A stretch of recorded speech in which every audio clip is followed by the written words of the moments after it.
වෛද්‍ය විද්‍යාවේ සමහර ඖෂධ තියෙනවා. ඒවා නිකම්ම බෙහෙත් නෙවෙයි. ඒවට පුදුම කතා තියෙනවා. අද අපි බලන්න යන්නේ තන්නේ ඒ වගේ කතාවක් තියෙන ඖෂධයක් ගැන. මේක තමයි මෙතිල් ඩෝපා. අපි බලමු මේ ඖෂධතර කෙලිම මොලයට කතා කරලා ජීවිත බේරගන්න උදව් වෙන්නේ කොහොමද කියලා. හිතන්න මෙහෙම දෙයක්. ගර්භණී මවකට අධික රුධිර පීඩනය හැදුනොත් මොකද වෙන්නේ? මවටයි නූපන් දරුවටයි දෙන්නටම කිසිම හානියක් නොවෙන්න ආරක්ෂිතම ප්‍රතිකාර කරන්නේ කොහොමද? ඇත්තටම මේක වෛද්‍යවරු මුහුණ දෙන බොහොම සංවේදී ඒ වගේම ලොකු අභියෝගයක්. හොඳයි. දශක ගාණක් තිස්සේ මේ ලොකු අභියෝගයට ලැබුණ එක පිළිතුරක් තමයි හරිම විශේෂ එකක්. ඒ තමයි මොළයට කෙලින්ම පණිවිඩයක් යවලා රුධිර පීඩනය පාලනය කරන අපූර්ව ඖෂධයක්. හරි. එහෙනම් අපි බලමු මේ කියන අද්විතීය පණිවිඩකරු. ඒ කියන්නේ මෙතිල් ඩෝපා කියන ඖෂධය වැඩ කරන්නේ කොහොමද කියලා. කොහොමද මේක මොළයට ගිහින් ඒ සංසුන් කිරීමේ සංඥාව ලබා දෙන්නේ? මෙතිල් ඩෝපා අයිති වෙන්නේ මධ්‍යම ක්‍රියාකාරී අධි රුධිර පීඩන නාශකය කියන විශේෂ කාණ්ඩයකට. මේක තේරුම මොකක්ද? හිතන්නකෝ මේක හරියට ප්‍රශ්නේ තියෙන තැනට දුවනම වෙනුවට කෙලින්ම පාලට මැදිරියට, ඒ කියන්නේ මධ්‍යම ස්නායු පද්ධතියටම ගිහින් විධානයක් දෙනම වගේ වැඩක්. රුධිර නාලිකාව එක ඔට්ටු වෙනව වෙනුවට කෙලින්ම මොළයට කතා කරලා කියනවා හරි දැන් සංසුන් වෙන්න පීඩනය අඩු කරන්න කියලා. ඉතින් කොහොමද මේ පණිවිඩකරුගේ ගමන සිද්ධ වෙන්නේ? හිතන්න මේක හරියට රහස් මෙහෙයුමක් වගේ. පළවෙනියටම ඖෂධය ශරීරයට ඇතුල් වෙලා කිසිම බාධාවකින් තොරව කෙලින්ම මොළයේ තියෙන මධ්‍යම ස්නායු පද්ධතියට යනවා. එතනදී තමයි නියම මැජික් එක වෙන්නේ. ඒක ඇල්ෆා මෙතිල් නොරැඩ්‍රිනලින් කියන සුපිරි වීරයෙක් වගේ සක්‍රීය රූපයකට පරිවර්තනය වෙනවා. ඊට පස්සේ මේ වීරයා මොළයේ තියෙන විශේෂිත ප්‍රතිග්‍රහක, කියන්නේ සංඥා ලබා ගන්නා මධ්‍යස්ථාන උත්තේජනය කරනවා. මේකේ අවසන් ප්‍රතිඵලය තමයි වැදගත්ම දේ. ශරීරයේ හදිසි අවස්ථාවලදී ක්‍රියාත්මක වෙන සටන් කිරීමේ හෝ පලා යාමේ පද්ධතිය වේගය අඩු කරනවා. හරියට නිකන් අනතුරු ඇඟවීමේ සයිරන් එකක් ඔෆ් කරනවා වගේ. ඉතින් මේ මුළු ක්‍රියාවලියේම අවසාන ප්‍රතිඵලය මොකක්ද? හරිම සරලයි. රුධිර නාලිකා ලිහිල් වෙනවා. හිතන්නකෝ ලොකු ට්‍රැෆික් එකක් තියෙන පාරක් ක්ෂණිකව හිස් වෙලා වාහන වලට ලේසියෙන් යන්න දෙනවා වගේ. රුධිරයත් ඒ විදිහටම කිසිම බාධාවකින් තොරව ගලාගෙන යන්න පුළුවන් වෙනවා. අන්න ඒකෙන් තමයි මුළු ශරීරයේම රුධිර පීඩනය පහළ යන්නේ.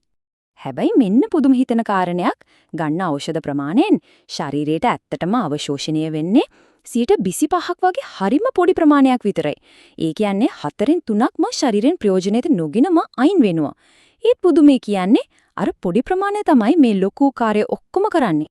ඖෂධයක් ගත්තට පස්සේ ඒක රුධිරයේ උපරිම බලපෑමක් ඇති කරන මට්ටමට එන්න පැය 2ක් 3ක් විතර ගත වෙනවා. ඒ කියන්නේ මේක ගත්ත ගමන් ක්ෂණිකව වැඩ කරන්න පටන් ගන්න ඖෂධයක් නෙවෙයි. ඒ වගේම තමයි ශරීරයේ මේ ඖෂධය හරිම ඉක්මනට පාවිච්චි කරලා ඉවත් කරනවා. ඒ කියන්නේ ඒකේ අර්ධ ආයු කාලය පැය 1කමාරක් 2ක් වගේ හරිම කෙටි. මේකෙන් තේරෙන දේ තමයි ඖෂධයේ බලපෑම එක දිගට පවත්වා ගන්න නම් දවසකට කිහිප වතාවක් ගන්න අවශ්‍ය වෙන්න පුරුවන් කියන එක. හරි. දැන් අපි හැම ඖෂධයකම තියෙන අනිත් පැත්ත ගැන කතා කරමු. ඒ කියන්නේ මේකේ හොඳ ප්‍රතිඵල වගේ න අපි අනිවාර්යයෙන්ම දැනගෙන ඉන්න ඕන අතුරු ආබාධ සහ අවදානම් ගැනත් බලමු. මෙතිල් ඩෝපා ප්‍රධාන වශයෙන්ම දෙන්නේ අධිරුධිර පීඩනයට. හැබැයි මේ ඖෂධය ඇත්තටම වීරයෙක් වෙන්නේ ගර්භණී සමයේදී ඇතිවෙන අධිරුධිර පීඩනය පාලනය කරනකොට. ඒක තමයි මේකේ තියෙන වැදගත්ම සහ විශේෂම භාවිතය. අතුරු ආබාධ ගැන කතා කරද්දී මේක කොටස් දෙකකට බෙදන්න පුළුවන්. නිදිමත ගතිය, කටවියලීම, කරකැවිල්ල වගේ දේවල් සාමාන්‍යයෙන් දකින්න ලැබෙන එච්චර බරපතල නැති දේවල්. හැබැයි ඊටාම කලාතුරකින්, ඒ කියන්නේ හරිම අඩු සම්භාවිතාවයකින් රතු රුධිර සෛල බිඳී යන හීමොලිටික් අනීමියා වගේ තත්වයන්, අක්මාවට හානි වීම වගේ බරපතල දේවලුත් සිද්ධ වෙන්න පුළුවන්. ඒ නිසා මේ ගැන අවධානයෙන් ඉන්න එක වැදගත්. මේ බරපතල අතුරු ආබාධයක් ගැන තියෙන විශේෂ දෙයක් තමයි මේ.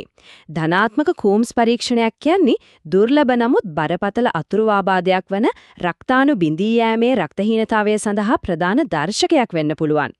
සරලව කිව්වොත් වෛද්‍යවරුන්ට මේ අවදානම කලින්ම හඳුනා ගන්න ක්‍රම තියෙනවා. ඒ නිසා ඔවුන් ඒ ගැන නිතරම අවධානයෙන් ඉන්නවා. හරි, දැන් අපි යමු ප්‍රායෝගික පැත්තට. මේ ඖෂධය භාවිතා කරන කෙනෙක් දැනගත යුතුම ආරක්ෂක කරුණු ටික මොනවද? මේ ඖෂධය හැමෝටම සුදුසු නැහැ. ඒක ගන්න හොඳ නැති අයත් ඉන්නවා. විශේෂයෙන්ම දැනටමත් අක්මාවේ රෝග තියෙන අයට, රුධිර සෛල සම්බන්ධ ගැටලු, ඒ කියන්නේ හීමොලිටික් ඇනීමියා වගේ තත්ත්වයන් තියෙන අයට, සහ කලින් මේ ඖෂධයට ආසාත්මිකතාවයක්, කියන්නේ ඇලර්ජික් එකක් පැනලා තියෙන අයට මේක කොහෙත්ම ලබා දෙන්නේ නැහැ. ඉතින් මේ ඖෂධය ආරක්ෂිතව පාවිච්චි කරන්න නම් මේ කරුණු කිහිපය ගැන සැලකිලිමත් වෙන්න ඕන. හැමදාම එකම වෙලාවට ගන්න එක හරිම වැදගත්. මුල් දවස්වල පොඩි නිදිමත ගතියක් එන්න පුරාන් නිසා රිය පැදවීම වගේ අවධානය අවශ්‍ය වැඩ ටිකකට මගහරින එක නුවණට හුරුයි. ඒ වගේම කරකැවිල්ල වළක්වා ගන්න ඉඳගෙන හෝ නිදාගෙන ඉඳලා නැගිටිනකොට ටිකක් සෙමින් හෙමින් නැගිටින්න. වැදගත්ම දේ තමයි උණ, ඇස්කහ පැහැවීම, නැත්නම් අසාමාන්‍ය විදිහේ මහන්සියක් වගේ ලක්ෂණයක් ආවොත් ඒ ගැන වහාම වෛද්‍යවරයාට දැනුම් දෙන්න ඕන. මේ අතරතුර වෛද්‍යවරු නිතරම රුධිර පරීක්ෂණ වගේ දේවල් කරලා හැමදේම නිරීක්ෂණය කරනවා. අවසාන වශයෙන් මේ ඖෂධයේ ගුණාත්මක භාවය රැකගන්න ඒක නිවැරදිව ගබඩා කිරීමත් හරිම වැදගත්. සෙල්සියස් අංශක 25ට වඩා අඩු උෂ්ණත්වයක ආලෝකයයි තෙතමනියයි නොවැදෙන තැනක ඒක ආපු මුල් ඇසුරුමේම තියෙන එක තමයි හොඳම. ඉතින් මේ ඔක්කොම එකට ගත්තම මෙතිල් ඩෝපා කියන්නේ දශක ගණනාවක් පැරණි ඒත් හරිම විශේෂ විදියට කෙලින්ම මොලේට කතා කරලා වැඩ කරන විශ්වාසවන්ත ඖෂධයක්. විශේෂයෙන්ම ගර්භණී සමය වගේ ඉහළ අවදානමක් තියෙන අවස්ථාවකදී ඒක අදටත් නැතුවම බැරි තීරණාත්මක විසඳුමක් ලබා දෙනවා. ඉතින් අපි මේ විස්තරය අවසන් කරන්නේ පොඩ්ඩක් හිතන්න දිරක් ඉතුරු කරලයි. වෛද්‍ය විද්‍යාව දවසින් දවස දියුණු වෙන මේ කාලේ අලුත්ම ඖෂධවලට තවමත් සම්පූර්ණයෙන්ම විසඳන්න බැරි වුණු ගැටලුවක් විසඳන දශක ගණනාවක් පැරණි මේ වගේ ඖෂධයක